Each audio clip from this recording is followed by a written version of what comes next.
And during the pandemic, you've probably noticed your use of screen time has gone up with few options to go out during the pandemic. Many people turn to their phones, computers, and of course, video games.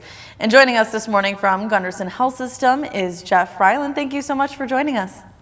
Good morning.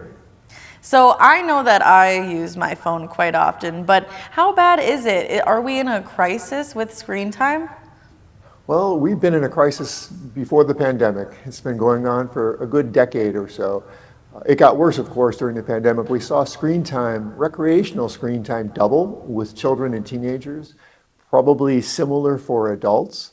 And I want to make a distinction between work-related, which many of us were forced to go into more of a digital mode during the pandemic.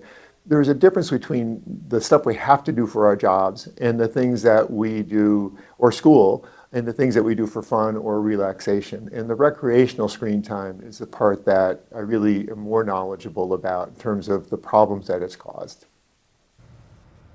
And what are some of those problems that too much screen time can cause? Oh, I'm so glad you asked. Too many, really. I think one of the challenges is that when kids or adults are on screens, they're not doing other things. So when we think about what is it getting in the way of, it's what are we not doing? If we're not out getting exercise, if it's cutting into our sleep, if it's cutting into our typical face-to-face social interactions, and I get during the pandemic that happened because it was unavoidable. We were supposed to keep distance from other people. So there were some real challenges that got presented, and especially for children, it really got in the way of their schooling and getting homework done, all of those things, because suddenly they were thrown into a digital classroom environment, something that is very different, especially for teachers and kids. Both sides, I think, were caught off guard with how do we even start to do this? And so we were kind of building the plane as it was flying. And I think we got through it, but we still now have to figure out what to do in terms of moving forward as the pandemic winds down. And it seems like the biggest struggle is parents trying to figure out how to get their kids to get away from those screens. So what do you recommend parents do? Well, I think that they should have a plan, especially moving into summer. This is a great transition time to maybe find a way to wean screens down a little bit. I mean, parents can be in charge, but I think it's really wise to get kids involved in the conversation.